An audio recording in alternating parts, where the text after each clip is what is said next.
Tonight, Kenya stands as a nation in mourning, but a nation unrelenting, with an outpouring of condolence messages and sympathy for the slain soldiers, their loved ones, and their families. But a nation that affirms it will not let their blood to have been shed in vain. Hawa watu hawatatutisha.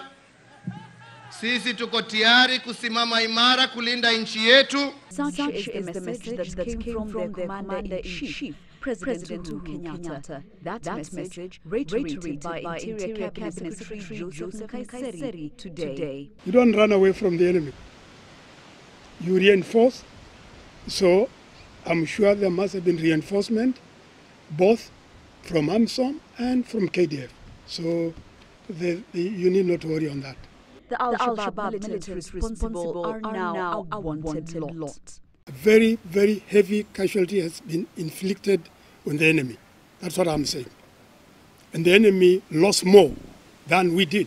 Those injured were airlifted to Nairobi. Those that lost their lives while they stood for flag and country, the motivation to fight off the terrorist group. And for those circulating disturbing images online, a stern warning.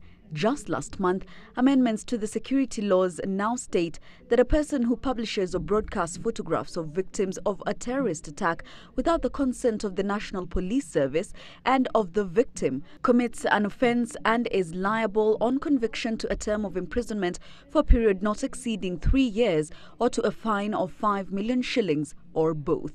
What is trending now is on the social media, and we are following that. We have our own people who are following that. We already know at least 3 or 4 characters we are trending very, very unpatriotic messages and trying to give credit to the terrorists. Yet that news that Kenyan soldiers, men and women who gave of themselves to fight and defend Kenya and support Somalia against terrorist group Al-Shabaab perished has been received with the strongest condemnation both locally and beyond the nation's borders. The government and people of the Federal Republic of Somalia has come out to condemn the heinous and unforgivable attack on the Amisom soldiers by the terrorist group at the El Ade base yesterday. They especially recognize and share the painful loss of the people and government of Kenya, whose sons and daughters in uniform bravely came to return hope and stability to Somalia. They salute the KDF for their efforts and mourn their loss. The Somali government paid tribute to the courage, commitment and sacrifice of Amisom and the Somali National Army, whose combined dedication and efforts has made progress in all its forms possible again in Somalia.